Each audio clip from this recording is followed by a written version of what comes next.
Hello, everyone, and welcome to Police Off the Cuff. It's not really real crime stories. This is the Law and Crime author series, and I have this person you're seeing to my right on the screen is none other than the author of. I'll put his book up on the screen. Good Folks, Mad City: Life on the Edge in the FDNY and NYPD, and his name is Mike Cologne. And Mike has been a podcaster besides being there's this podcast right there, and I believe his podcast has over 300 let me see 331 episodes as of June 28th. I don't know if you've done an episode since then, Mike, but he's what this book came out of, Good Folks Mad City, were his interviews with heroes from the FDNY and NYPD, and they're what we would call in the business as war stories. And Mike very cleverly wrote a book about this stuff. Didn't just put it on audio, but used all his interviews to cleverly write this book. And some of the stories are just fascinating. The inside stories to 9/11, certain rescues, police investigations, gunfights, all the type of war stories. I'm surprised he hasn't been contacted by Hollywood yet, but these stories are unbelievable. And you could see Mike is there with his Good Folks Mad City book. And Mike, welcome to the show. I've talked enough. Good to be here, rather, and thanks for having me. Of course, for those of you that are longtime followers of Police Off the Cuff, Billy and I go way back, so it's good to be back with you, my friend. Good to see you. Absolutely, Mike. And one of the let me just read the intro to your book. Good Folks Mad City: Life on the Edge in the FDNY and NYPD extracts 40 stories from the over 200 first responder interviews that Mike Cologne has done on his podcast, Mike in New Haven, over the years with both active and retired members of the New York City Fire Department and New York City Police Department. These stories range from phenomenal technical rescues, major criminal investigations, hostage rescues, shootouts, major fires, defusing bombs, and the response to the World Trade Center attacks in both 1993 and 2001.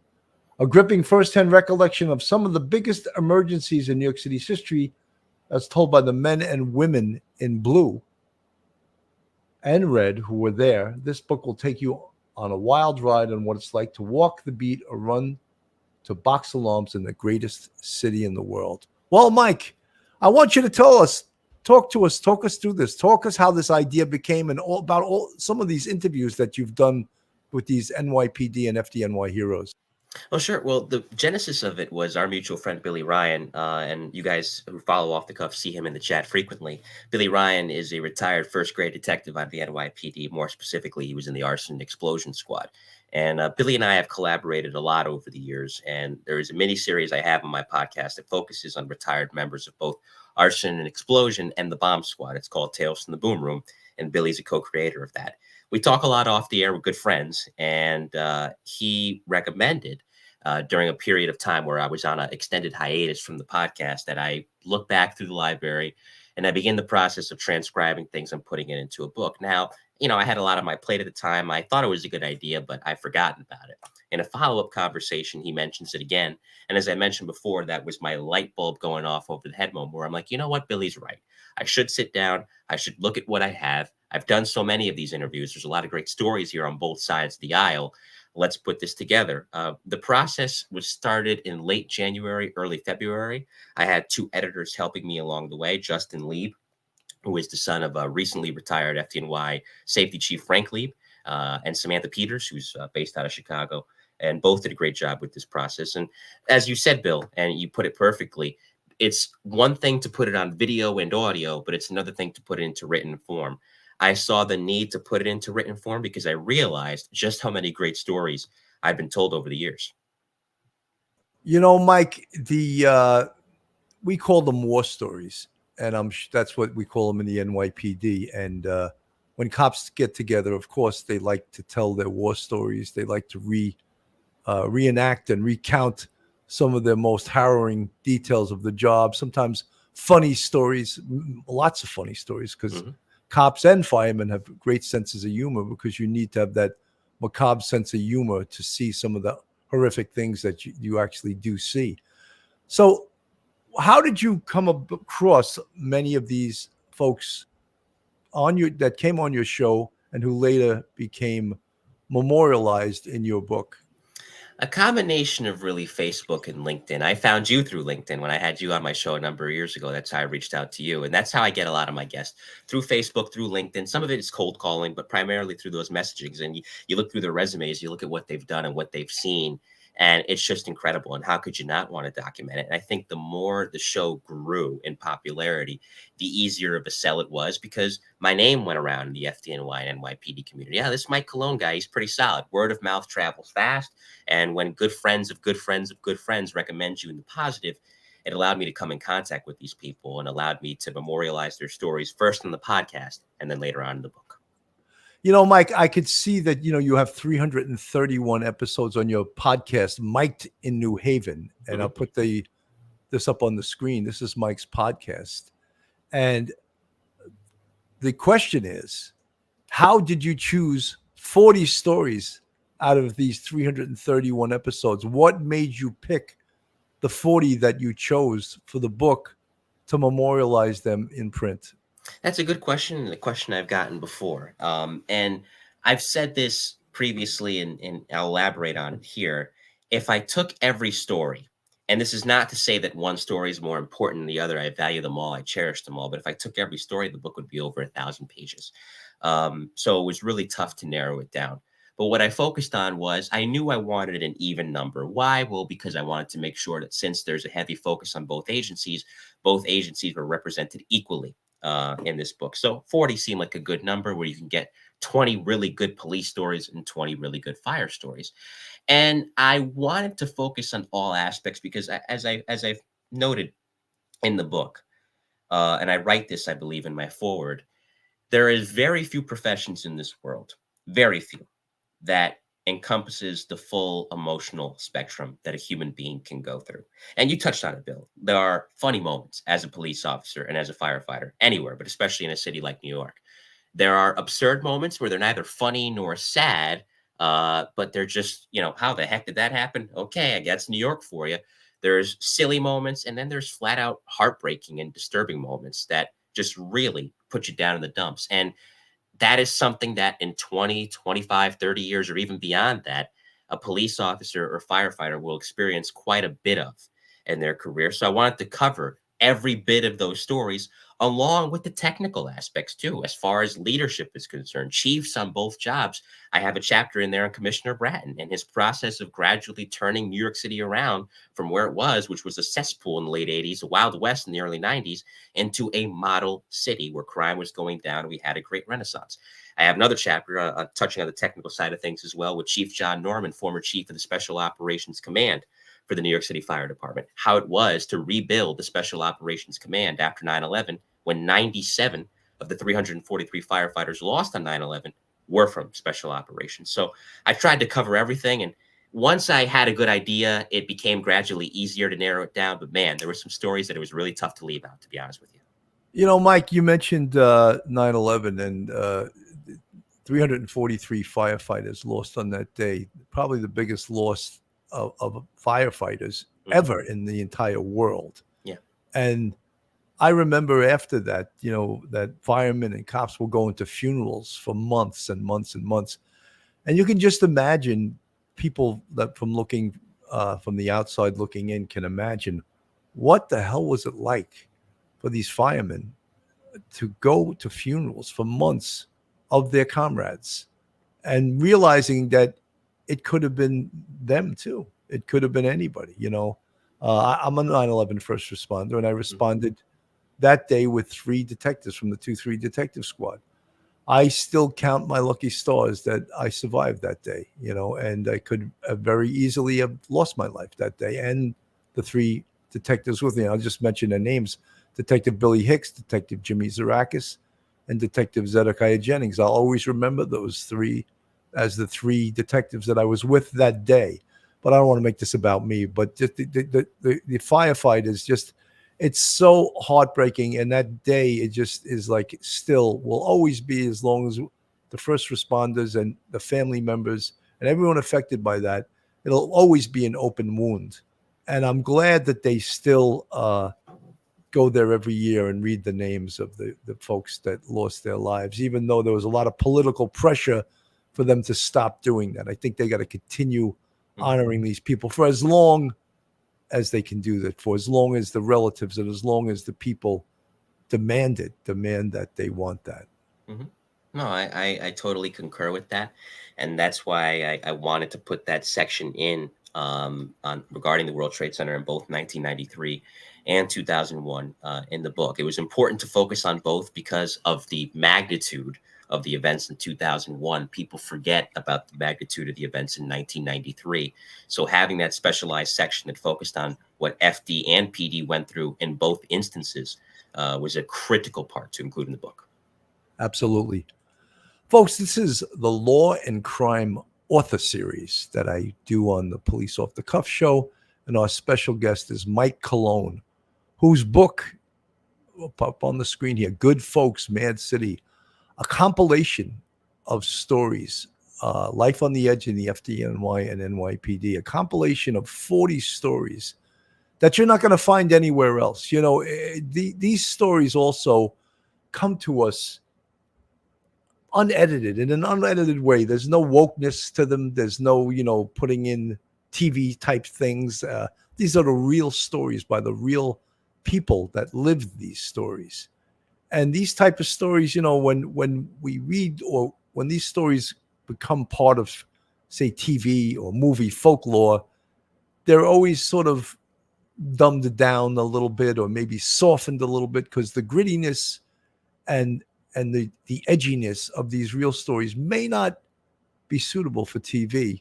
Perhaps they'd be suitable for movies. But it's good that someone, and namely in this instance, Mike Colon, has decided to tell these stories through interviewing on his Mike in New Haven show the real participants in these real life events that will be memorialized in his book, Good Folks, Mad City.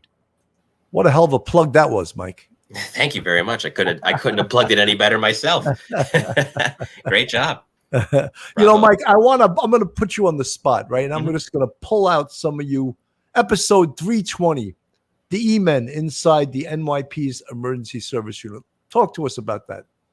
So that's one of the miniseries I have on the show, and that is focusing, as the title says, on the men and women of the NYPD Emergency Service Unit. That came to me because a while ago, I was getting ready to interview Sergeant John Lampkin. He was a police officer in Truck 2 up in Harlem, and he was later on a sergeant in Truck 1, which is in Lower Manhattan, where the 13th Precinct is. And him and I share a mutual friend, Paulie Perricone, who's retired out of the bomb squad. But Paulie, prior to his stint in the bomb squad, was an E-Man in Truck 1 from 1993 until 2002. Years ago in the 7th grade, when I was putting together a class project around the time of the anniversary of 9/11, one of the stories I curated was that of Sergeant Lampkin. So I tracked Sergeant Lampkin down. He came on the show, and I thought to myself, well, he was a great interview. If I can interview him, I should do more of a spotlight on ESU, because, and there's a lot of ESU stories in this book, that unit, as it pertains to policing as a whole, not just in New York City, is a very unique unit in that no other units like it exist. You don't have a specialized operations police unit that can do the SWAT style stuff, where a detective squad says, hey, we got a murder suspect in there. Can you go get him out? But also in the same shift, rescue someone from a building collapse. To be half SWAT, half rescue is unheard of. So to have a miniseries dedicated to profiling members of that unit, that was a must. And it's one of my favorite miniseries to do. Mike, the members of the emergency service unit on the NYPD, first of all, they have fantastic training. Mm-hmm. They're a great unit, and they're so proud that they never want to be called SWAT, because never. SWAT is a California term, and they're like, we're not California, and they really want to be differentiated by we are emergency service squad, ESS or ESU, emergency service unit, and that's how they want to be remembered. And as you said, they serve not only as what most people would think in the Hollywood version of a SWAT, special weapons and tactics. that is what they do. But they also do rescues, and they respond to EDPs, which is a huge part of their job. Hmm. EDPs are emotionally disturbed persons, which can be one of the most dangerous jobs that police officers on patrol respond to. Hmm. And they're unpredictable, they're very dangerous, and there's a whole protocol because, of course, many times through the years, mistakes were made, and deadly physical force had to be used on an EDP. And it still happens all the time, but less frequently than ever, because I think the incident, and I was on the job at the time. I think I maybe was in the academy. There was a woman named Eleanor Bumpers, Yes. and she was an EDP, uh, and the police responded to. She was a violent EDP, and she had a huge, I think it was, if I'm recalling correctly, a steak knife Hmm. or even a butcher knife very close to her. And it would be argued today that that incident, maybe they should have taken more time to de-escalate it rather than. And I'm not. Look, what happened? She wound up being shot and killed by emergency service with a shotgun as she charged with her knife, and actually stabbed the ballistic shield, practically bent the knife with so she was an extremely big, powerful woman. Hmm. So they couldn't argue that deadly physical force. Well, they did. They tried to indict, I believe the officer's name was Sullivan, If I and remember correctly, yeah. they tried to indict him for, he was cleared as, I believe, and I could be wrong on the facts, but by a grand jury of using deadly physical force, they found that the use of the deadly physical force was warranted. But it became a huge political issue. It became a race issue. It became a issue that rewrote the patrol guide, basically, in the handling of EDPs for the NYPD. Your thoughts on that case? Yeah, it did. And any emergency service cop will tell you anything after that, all the training that went into handling emotionally disturbed and distressed people was a byproduct of that tragedy, to where ESU has a lot of tools. That I don't want to blow up their spot, but they do have a lot of tools meant to de-escalate, both, with what they carry in their trucks, the smaller REPs, and also the big trucks too, meant to corral someone in a safe manner and control them in a safe manner before they can hurt someone or themselves.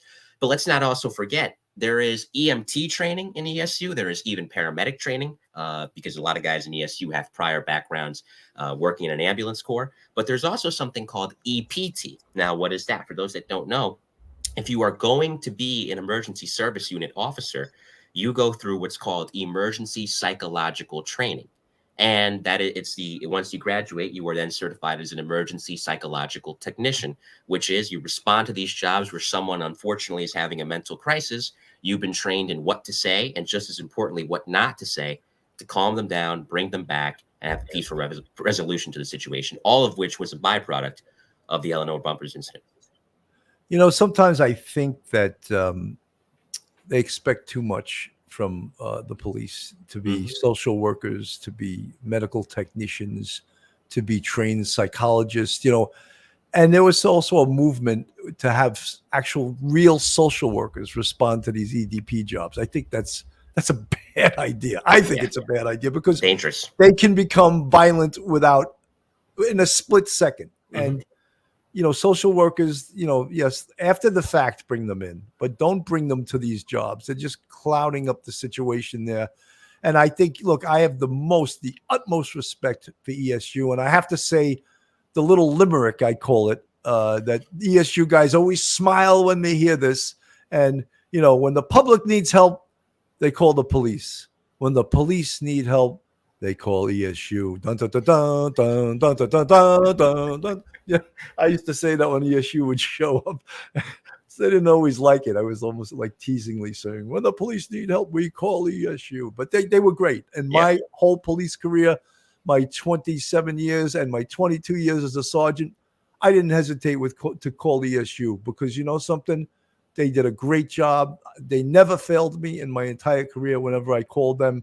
And it's always fantastic to know that you have that type of backup, whether it to flush out a violent perp with a gun, whether it is to take a door where someone may be unconscious inside, whether it was dealing with EDPs. Emergency service was the best. Hmm. Yeah, absolutely. And I'll share one story. Mike Stewart told me this one. He's a retired sergeant via LinkedIn. He told me this story. Sometime in the mid 90s, they get a call, just like what you said. They think someone's unconscious inside the apartment. It was a welfare check. The family hadn't heard from the young woman in a few days. She's about 24 years old. They were growing very concerned. So emergency service shows up. One of the guys that hops out of the REP is John Delara. John Delara sadly was killed on 9/11. He was one of the 14 I remember him. Yeah, he well, you worked in the 2 trucks in Harlem, so you probably saw him Right. on quite a bit of jobs. Yeah, Big, strong guy. I did actually see him lots of jobs. Yeah, very strong guy. Was a bodybuilder prior to becoming a cop, so he was really strong. And they're just about to take the door down. John says, "Hold on."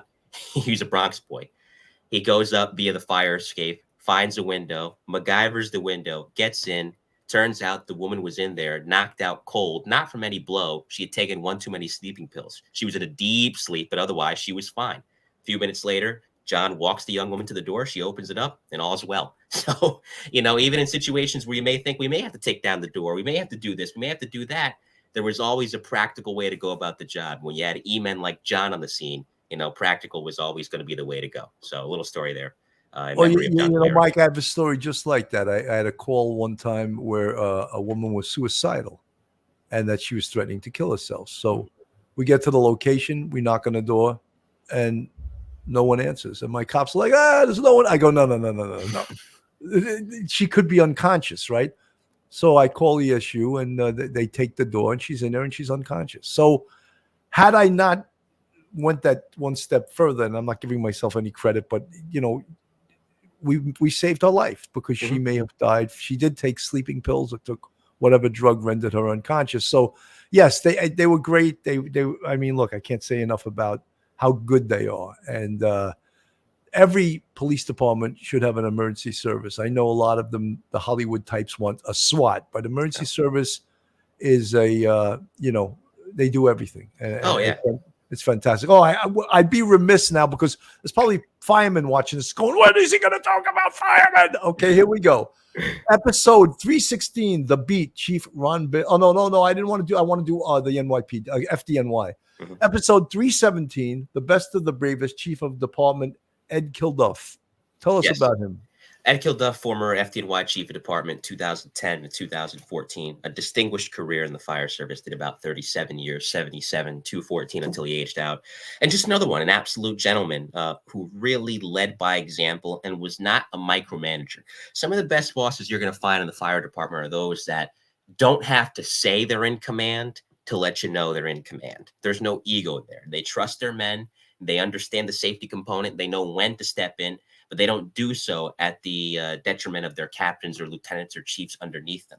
And the best, the bravest was another thing that it was funny. I had a conversation with my brother-in-law years ago where when the podcast returned from a 2-year hiatus in 2020, I started delving into first responders. And as I mentioned earlier, Bill Cannon was one of my first guests for the first responder side. I was doing strictly police interviews for a while. And I was thinking to myself, don't get me wrong. I love my police interviews. They're great to do. I should be talking to firemen. So that was around the time I started the best, the bravest interviews with the FDNY's elite and started, again, through Facebook and LinkedIn, reaching out to New York City firefighters who are retired and I know could share their stories at free will, and gradually built that mini series up to where, as it stands right now, it's another one of the backbones of the podcast. It's over 60 volumes, and it's really built up my FDNY audience. And I've gotten to meet a lot of great people, including Chief Kilduff, through doing that particular miniseries. Mike, I wondered, I was one of your first interviews. Why the hell didn't I make it into the book? That's one of the things, again, whittling it down. But, my next book, which will be a PD only book, and I got an FD only book I want to start working on too. I want to work with you on that because I know 27 years, all the investigations you did, I want to put you in the next one.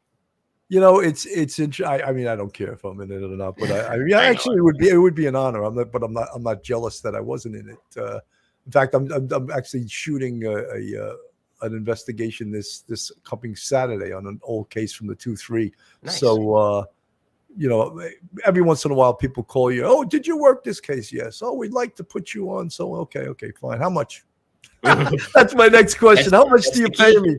Yeah, You know, that's the key. You got to because ask they that. always try not to pay cops and firemen, and you got to say, no, no, no, no, no. Look, I don't work No, for free. exactly. I leave my house, I get money, I get paid. So, Amen.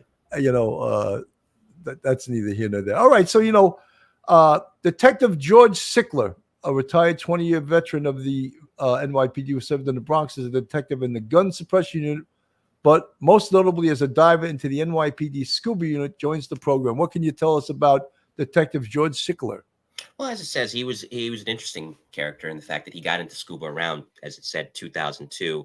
Worked a lot prior, I think, in beats in the Bronx, and I think he was a Bronx kid. So I had him on the show fairly recently, and that was kind of his genesis towards becoming an officer. He had a background prior, was always an excellent swimmer. And scuba, the SOD division of the NYPD is not just emergency service. For those not familiar with the NYPD's makeup, SOD includes ESU. Back in the day, it used to be street crime as well. When street crime was still around, they were a part of SOD.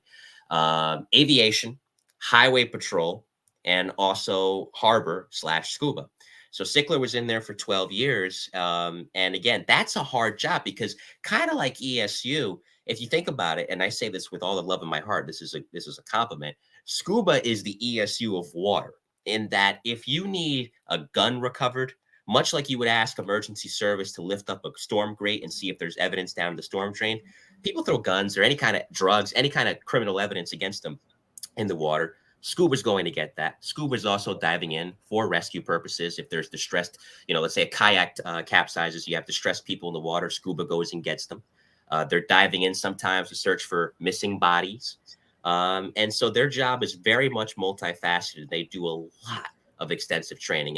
And again, much like any unit in the SOD section, the NYPD, you want to get in there, you better have your bearings together. It is not an easy unit to get into. And George was in there for a dozen years. You know something, another fabulous unit, the school. Mhm. I've had them dive for guns, and I couldn't believe they recovered them. I was like, how Yeah. the hell did you get that? You can't see anything in there. No, unbelievable. And sure enough, they recovered guns all the time. We just say, oh, he said he threw it out there somewhere, right around, point it out. And sure enough, they recovered it. Mhm. Unbelievable. Oh, yeah. In the case I'm doing Saturday on the TV, on this TV show, it's the double murder of Carmen Quinones and Ruben Frederick that happened on December 1st, 2001. Yes, you talked about that. I always remember that date. Anyway, Chief Ali, who was at the time the chief of detectives, ordered me to go search or have Harbor respond to the area of the Willis Avenue Bridge where the perps fled after the murder over that bridge, and just in case they threw the knife off the bridge into the water. And Harbor was to do a search and a dive there, and we don't even know if they in fact threw the knife there.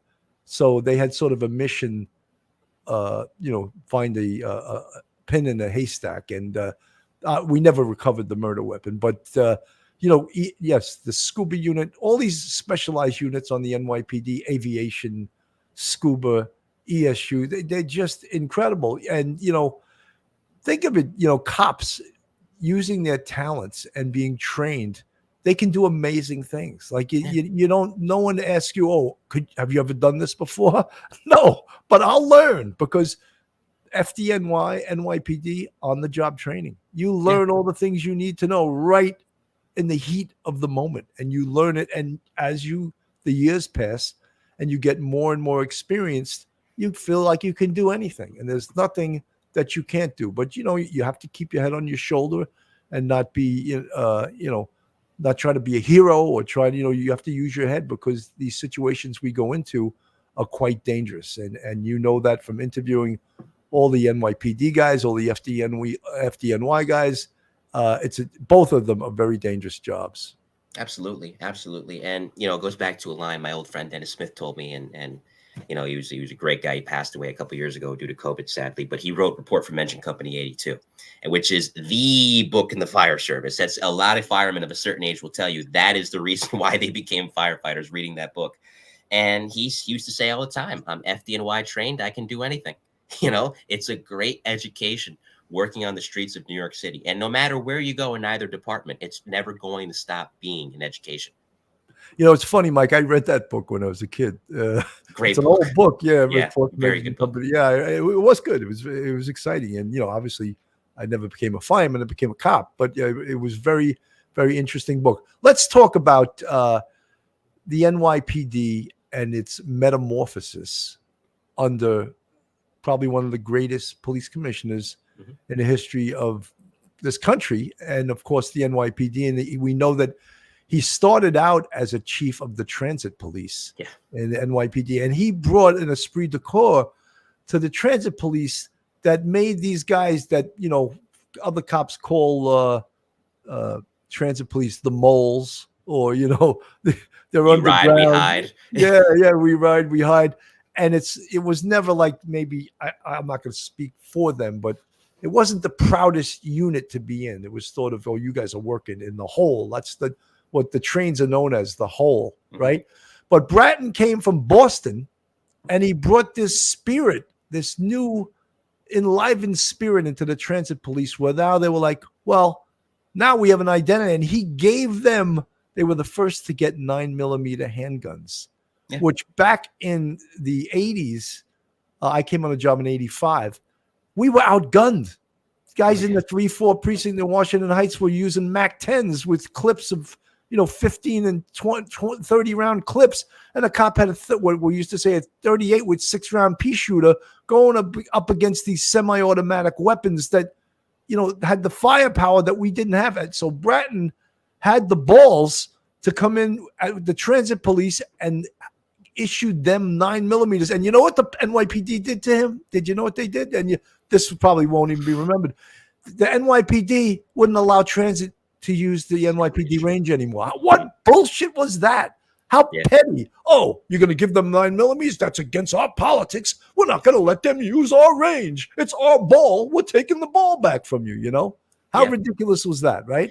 Very much so. And it's funny because it all started when Scott Goodell was killed. That was the reason. Scott Goodell was a cop in the Rockaway section of Queens. Gun battles going on, and a perp snuck up behind him with one of those high-power weapons during the gun battle. Well, Scott was trying to reload and shot him in the back of the head and killed him.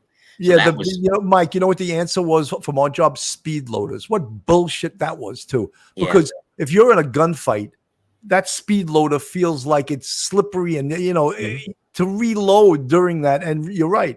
Scott Goodell, an officer in the 100th precinct, he was reloading, and the guy came up and basically executed him. You know, and ambushed him in the middle of the gun battle.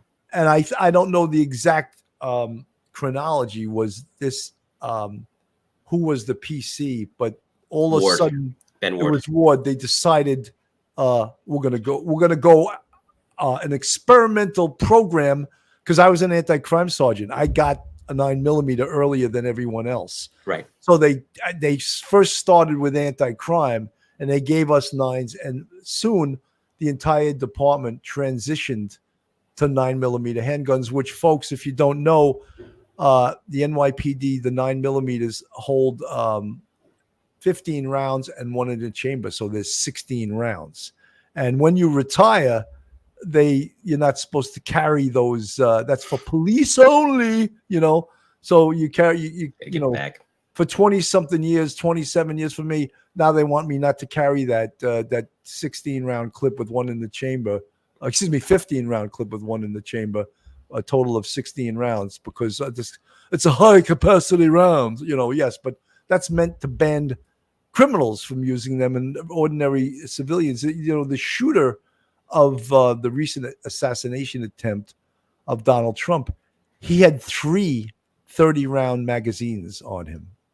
Yeah, so, and it goes to show, you know, but it's interesting with Bratton, because Bratton basically called up the police commissioner at the time. And when he was taking over the transit police in 90, Ward had left. It was Lee Brown, out-of-town Brown, that was the commissioner at the time. Right, out-of-town Brown. And he said, and to your point, Brown let him know, okay, well, if you're going to do this, you can't use our range. He's like, I know, I'm not asking you. I'm telling you we're going to do this. And he reinvented the wheel, because as he told me when I interviewed him a little while ago, he's like, I thought at the time, for those that don't know, in New York City, there used to be 3 separate police departments. There was the housing police, which was responsible for the projects. There was the transit police, which was responsible for the subways and the NYPD. They merged all together in 1995. But when Bratton was there, it was still separate. And it was an agency. You know, Mike, you just used the politically incorrect word. You called the housing the projects. the developments. They tried to use that word at Comstat. The housing developments, a goddamn project. Stop it. Yeah. But we had to use those politically correct words. I just thought I'd throw that in there. No, of course, I've heard that recently too, and it always makes me laugh because even we as civilians, we refer to it as the projects, and it's no problem with that, no problem with us. But as it were, there was an agency begging for a merger with the NYPD because of what you said. There was not a lot of pride in it, unfortunately. But as he told me, he's like, I thought if I could succeed in turning around the transit police, maybe I could ultimately achieve the goal of being NYPD commissioner. So him and the late great Jack Maple, who later on was his first dep, as when he got to the NYPD in '94, reduced crime with the Comstat model by 27% in the New York City subways, which was impressive considering what was going on above ground when the city in 1990 experienced over 2,000 homicides. So, 2,700 to be exact. So the Comstat model that him and Maple started, now it's computerized. Back then, it was literally pins on a map, identifying where the crime patterns were, how they were elevated, and simply implementing methods, whatever those methods were, depending on the area, to combat it. And by the time he left in 1992 to go back to Boston and temporarily be the police commissioner over there, not only was crime down 27%, they had a brand new arsenal. He completely remodeled and revamped Transit's version of ESU, which was the Emergency Medical Rescue Unit, and they had new cars. They got brand new cars on top of that and completely remodeled their fleet. And he got them federal accreditation, which is huge for a smaller agency with the smaller budget than the NYPD. So Giuliani took note of that after those 2 years. And of course, in 1994, Bratton becomes the police commissioner above ground in New York City and implements the same success he had with transit into the NYPD. Yeah, I mean, look, I was on the job pre-Bratton, and I think what Bratton did bring, besides these great ideas with Comstat, that no doubt turned the city around. In fact, he has a book called Turnaround. Yep, great book. That I did read that too. And the whole thing with broken windows policing, that is what turned around New York City. And now you have people just totally talking down about broken windows policing, how it's this and how it's that. But guess what? It worked. It worked and saved hundreds, thousands of lives of the people who were most at risk, people of color that were most at risk during this. And it saved their lives because out of the 2,300 homicides they had in 1990 something, most of them were people of color. And so they had the most at risk. So, but that it was seen later on as, oh, it's racist and they don't want to prosecute and all this other stuff. But it did turn the city around. I can attest to that. I didn't enjoy presenting at Comstat because they really put you on the hot seat when you did that. And I had to present as both a RIP sergeant and then as a detective squad sergeant. And it was ugly sometimes, to have to present with the dais asking you really, really tough questions. But that was a brainchild of Jack Maple, a high school graduate who was a lieutenant. They said was one of the smartest people in the NYPD with a high school graduate. So, it's not always getting that piece of paper, Right. And then Bratton utilized his people very well, and he did a fantastic job as police commissioner. He did. And by the time he left in 1996, the first time, crime in the city was down 39%. So he laid the model for all his successors after him, Safer, Carrick, Ray Kelly, all of whom, did good jobs in their own right. But he really laid the blueprint to continue that crime decline. He's for only having been there 2 years in both of his stints, he's definitely one of the greatest and most impactful commissioners the NYPD's ever had. Mike, there's a case, and I don't know the exact name of it, but I know that some ESU guys went to Brooklyn on a report of there was a bomb making place, and they actually took out the shot and killed the terrorists that were in this apartment. And had they not accomplished that, many people would have been killed. You know what case I'm talking about? This is in the book. They didn't shoot and kill them. They shot and wounded them. I'm glad you brought this up. That's why I'm smiling, because it allows me to mention one of my friends who recently passed away. Richie Teams died recently in 9/11 cancer. So he's one of the people involved in this. What Bill's talking about is the night of July 31st, 1997. The bomb squad has 4 guys in the office at the time. And for those of you that know the bomb squad, one of the jokes lovingly they make about the bomb squad is they call the bomb squad truck 11. There's 10 ESU trucks in the city, but the reason why they call the bomb squad truck 11 is because a lot of guys in that unit are from former emergency service cops. Paul Yurku and my late friend Richie were working that night on a double. They started at 2 p.m. the previous day. They weren't going to get off till 8 in the morning. It's about 1 o'clock in the morning. Paul and Richie both came over to the bomb squad from ESU in 93. And they get a call. Paul picks up the phone. And it's a woman detective out of the 8-8 precinct in Brooklyn saying, hey, I got this Middle Eastern guy. He's really scared. And he's saying his roommates have pipe bombs in the apartment. So what had happened was this guy, he was an honest immigrant. I think he came from Jordan. I can't remember where. It might have been Palestine. But he came over and he's just trying to, make his way in the city, get an honest job and, make a better life for himself. So they temporarily shack him with these 2 guys he does not know until he can find a place of his own.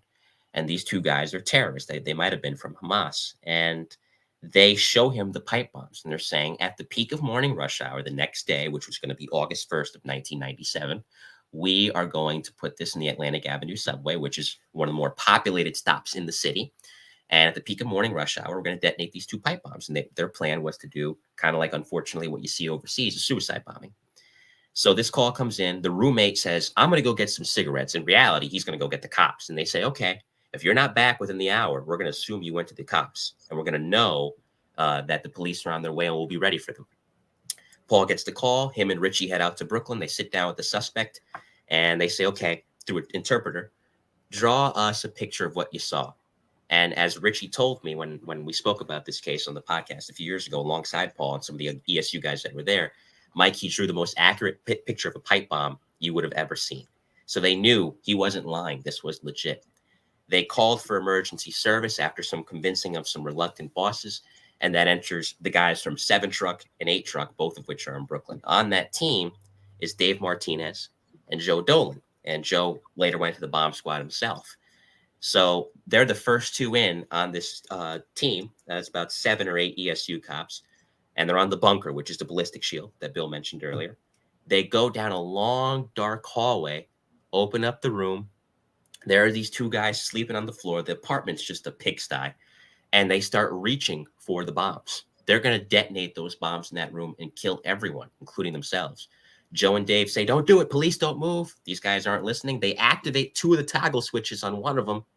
And Joe and Dave have no choice but to shoot them both. Don't kill them. Seriously wound them. Bring them out. Richie and Paul are waiting outside. They hear on the radio, bomb squad forthwith. Bomb squad, get in here. Richie and Paul subsequently slap the bomb suits on. They see it might have been up to 4 pipe bombs and spend the whole day defusing successfully all 4 of those pipe bombs. Where, as you said, Bill, had they gone off, we would have talked about hundreds of people at that subway station being killed only 4 years after the first attack on the Trade Center in 93. Mike, that's such a great story. What a heroic story, too, that is, that these guys did not hesitate, did not hesitate to act. Just absolutely incredible. There was another, ESU has so many, and I got to get a story, too, with FDNY, because I know they have some amazing rescues also. But you did an episode of a female sniper for ESU by the name of Tina Guerrero. Let me put this up on the screen from CBS Roughly News. 500 members of the ESU. Only 10 are women, and she is also the only female counter sniper in the NYPD. We recently met up with Detective Guerrero and joined her team on a training exercise to the top of the Brooklyn Bridge. From 100 yards away, Detective Tina Guerrero fires her Remington 700 M24 rifle, consistently hitting her target. And how good of a shot are you? I would say I'm pretty good. would say the ESU is like a big boys playground and you wanted to play in it. Yeah. The challenge of just being able to go out there and do all the things that all these guys were doing was something that I wanted to do. I did feel that, I had to prove myself, as other women do and other men do too. The men and women of the emergency service unit endure rigorous training to respond to everything from search and rescues to hazmat situations and terrorist attacks. When I tried out for the team, I was very intimidated, but I said, go out there and do the best you can. And I did. And I remember getting a phone call from one of the other guys that I work with, and he said, listen, for what it's worth, you did well. Nice. You did well. Well enough to trade in her undercover work in the Vice Squad for scuba gear and a 50-pound vest. As a member of ESU, Detective Guerrero has to prepare for any scenario, including suicidal jumpers. We joined the team on a training exercise. Here we go. Where we climbed nearly 280 feet to the top of the Brooklyn Bridge. Hold from here, and you can clip in. The team Mike, right there, that would exclude me from ever going into ESU. Yeah, it's a lot of people. I hate heights, and Yeah. I mean, I've climbed on rooftops, I've climbed on fire escapes, but it's not one of my favorite things. Let's go back to this. We'll play a little bit more of this. team looks out for each other as we climb the nearly 6,000-foot suspension bridge that connects Manhattan and Brooklyn. Every time we move, we use these carabiners, and essentially we're harnessing ourselves so that we're always safe. We're always tied in. I made it to the top. That was pretty awesome. Yeah. Thanks for the great climb. Ah, you're welcome. You're welcome. This is like no sweat off your back to do this. No, actually, I enjoyed every minute of it. It's a You know, Mike, if a news reporter does it, though, I would have to do it. I can't not do it when that would be embarrassing to me. That, oh, yes, a news reporter does it. And Sergeant Cannon, you're not willing to climb to the top of the bridge? Well, I never got the opportunity, but it wouldn't be my favorite thing. I listen. There's a lot of people that don't like heights. I'm not a fan of them myself, so I can understand. Tina's great. She was in the emergency service unit for 20 years. She got there in 1998. She was, as it was mentioned in the story, she was previously an undercover, so she saw a lot as a Bronx cop. I forget what precinct she started in, but it was one of the 40s precincts. So she was there 93 to 98. But, she put in an application for ESU, and that was something that she always wanted. And you know what? It goes to show height doesn't measure heart. She's not, by her own admission, she's tiny, but she went through the schooling. She got into ESU in 1998. I believe she started out in one of the Bronx trucks for a while, either 3 or 4. And she ended up going out to 10 truck, which is in Queens. For those of you familiar with Queens, it's literally right up the street from Citi Field where the Mets play. And she ended up becoming a counter sniper along the way, which, ESU in a department of over 30,000, 40,000 police officers is a very small unit because it's about 250 to 300 officers. In the past, the numbers were as high as 400. But the counter sniper team is an even smaller subunit within the unit. So for her to get into that, it took a lot of skill and took a lot of training, but she did it well. And after 20 years in emergency and 25 on the job, she retired in 2018. She's enjoying life now, and that's good for her. Tina's a great person. That's a great story. To become a sniper, just a real talent, as we know. And then as we spoke earlier, that's not all they do. She was a scuba diver, a sniper. I mean, a jack of all trades. Just absolutely amazing, right? Amazing, and that's it's just incredible. Yeah. And we honor these people, and you honor these people by telling these stories that perhaps will be lost someday if no one else told them. And I think that you're doing a great service with your book, of course, Good Folks, Mad City, Life on the Edge in the FDNY and the NYPD. Mike Cologne, and I know these stories are fascinating. And even when I hear some of them, I mean, that ESU story about them shooting the terrorists, unbelievable story, And how many people actually know that story, Not very many, because it gets lost. I mean, again, this was smack dab in the middle between 1993 and 2001. But that's a story I didn't know about until I was doing some digging in preparation for a bomb squad interview with Paul Yurku. And that story came up. It is, again, great story highlighting the efforts of both ESU and the bomb squad. Yeah, it's incredible, and I know that, as I said, I want to play something now with the fire department because I don't want to be accused of not giving them equal time. Let me just play this video here, just talking about 9/11. A bunch of guys from my firehouse. When we got to the third hole, it was a par 3, and I'm hitting the ball up on the thing, and my friend is on 2 coming down, and he's yelling across the fairway, "We're at war!" And I'm like, what the hell is Jerry talking about, So I came home, I went down to my basement, I pulled my boots out, and I pulled my helmet and my gloves, and my wife asked me, she goes, "Where are you going?" And I'm like, "Where do you think I'm going?"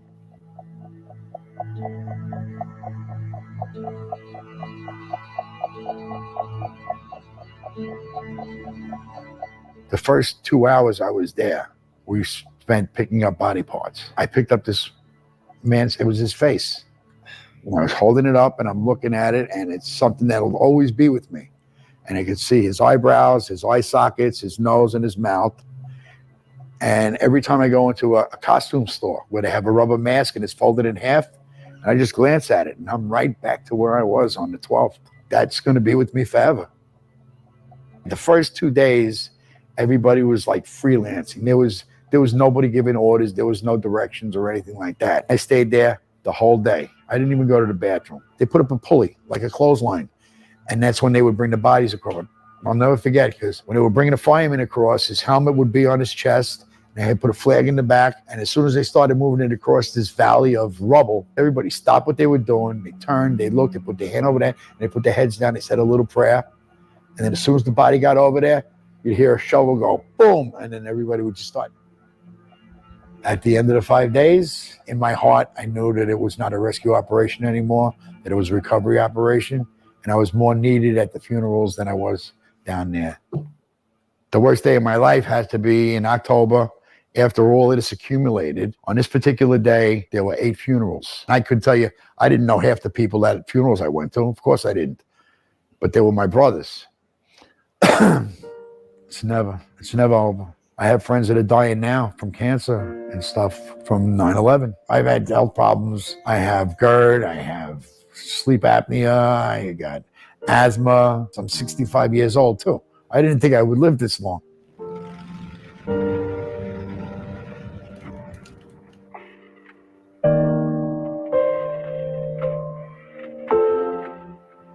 I come out here as a relief, just to get away, silence.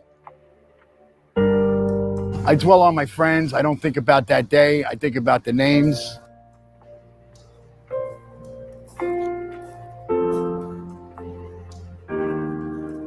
This guy here, Michael DeVito, Local 79. Now, I knew Mike since I was a little kid. If it wasn't for this memorial, his name would have never been associated with 9/11. Every one of these men and women had a funeral. Their families grieved. 20 years ago, we all put aside our differences, no matter religion, skin color, gender, and we came together. And these men and women represented the best of the best what this country offered.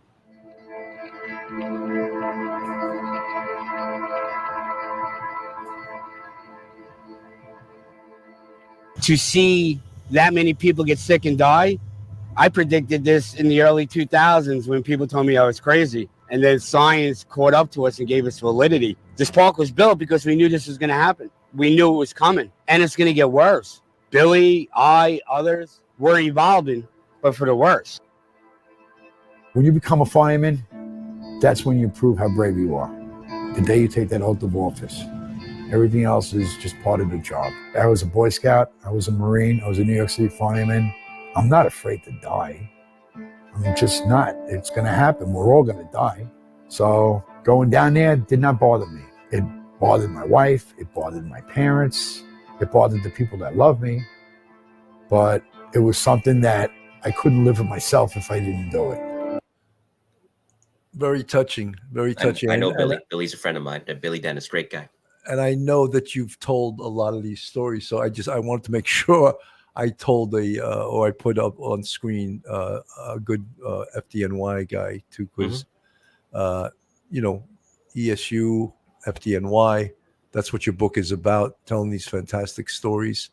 What do you see yourself doing now, Mike, in the future? Now that you've told a lot of these great stories, where do you go from here? I want to write more books. Like I said, I want to do an FD only one and a PD only one. I'm starting tentatively the process for the PD only one, which is going to be titled Police Don't Move, the NYPD Investigations You Should Know About. So those who weren't in the first book will be in the second. There's a few people I want to work with on that project. And it'd be great to have that book out, hopefully by the end of the year, if not early next year. And, as far as beyond that, I'll continue doing what I'm doing journalistically. I still have the podcast. I still enjoy doing it. I'm on a summer hiatus right now. I'm not going to come back to it till September. Figured I'd give myself the summer off. And Believe it or not, I'm actually trying to be a fireman myself. I live in New Haven, Connecticut, hence the title of the podcast, Mike to New Haven. I applied to the New Haven Fire Department, so we'll see. And, that's something I've wanted to do since I was 3 years old. So hopefully in the next year or so, I can make that a reality and get on the job myself. Mike, it's really an honor to know you. I love that you've written this book. You've really shined a spotlight on these great heroes, but both from the NYPD and the FDNY. I'm sorry, I always put the NYPD first. All right, the FDNY and the NYPD, which is the way you title it. And your podcast, The Best of Mike to New Haven. I think you do a fantastic job. I think you're a great broadcaster. Thank you. And it's I've been doing my podcast, Police Off the Cuff, Real Crime Stories, now for over 5 years. And it's always a struggle. It's always, some people love what you do, and you can't satisfy everyone. You read the comments in the chat. Most people love you, but not everyone loves you. Right. That's and true. You have to have, just like they tell you when you're a cop or a fireman, you have to have thicker skin than the people in the public. Yeah, I think that's true for a podcaster too. You have to just take some of the comments and just let them, go slide off your back like you're a duck, and not let someone influence what you say and what you do, when in your heart that's what you believe, and you put forth like that. And I'll always do that, and I think you will too. And I think that people that watch us, that want to hear these stories, that want to hear, my podcast is true crime stories from a police perspective. You know what I mean?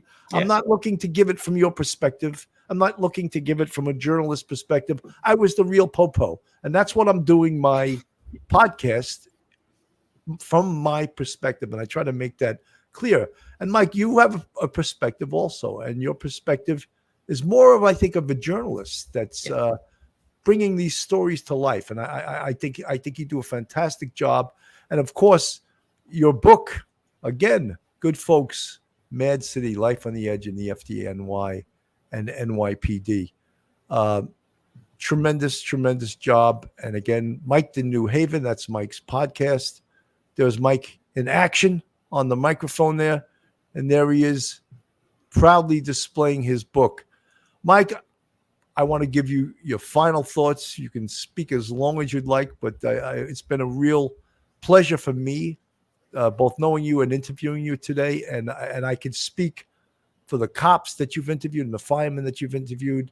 I think you're doing a fantastic job by shining a light on some of the folks that do this unheralded job in a lot of ways. And you're shining a light and letting other people know this is what these guys did, or this is what they do. Thank you very much, Bill. And like I said, it was a pleasure for me to reunite with you. We worked together, collaborating on Police Off the Cuff a number of years ago. So you gave me my start in this, which I very much do appreciate. You can get the book on Amazon. It is available on Amazon in hardcover, Kindle, and soon paperback form as well. And we'll see if we can put out an audiobook on it. But no, this has been a very exciting process. It's been a fun process. I've learned a lot about myself, and I've certainly learned a lot about the author's process. So to have accomplished this definitely means a lot. And I've enjoyed everyone who's come on the show and has been so willing to share their stories with me for, again, both sides of the aisle, the law enforcement side and the fire side. It's a fun show to do because the guest and the audience make it fun. And you know this as well as anybody. You don't get anywhere without an audience. You can have a great product, you can have a great show, but if nobody's listening, it's kind of like that old, if a tree falls in the forest line.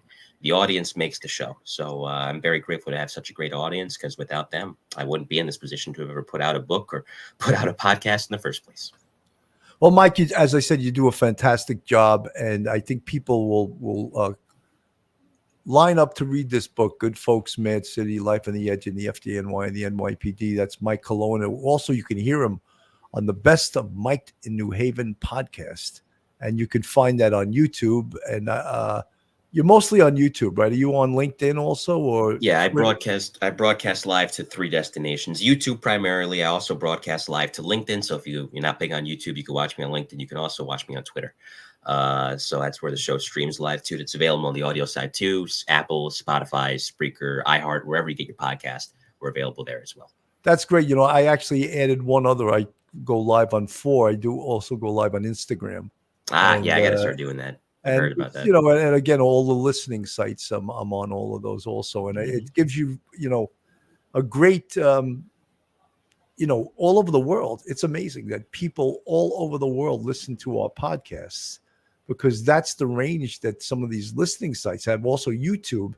I have people from Ireland, South Africa, Great Britain, Australia sending me messages, you know, and I'm like, wow, this is amazing. And I think they believe it's amazing also, that they can listen to these stories. And the other thing they always comment on is our New York accents, you know. Yeah. Some of them like it, some of them don't like it. Some guy said the other day, I can't take, I had me, Mike Geary, Commissioner Hartnett from Yonkers in Philly, and Nassau County, Pat Ryder. All of us with heavy duty New York accents. And the guy was like, I'm leaving. I can't go. Just leave. Shut up. Don't announce you're leaving. Just get out of here. You know, you don't like our New York accents, and don't listen to us. You know, like, that's the way I feel. Don't let the door hit you in the ass, as they say, you know. Anyway, Mike, your final words. And again, it's been a pleasure interviewing you, Mike, and I hope for great success both in your podcast and your new book.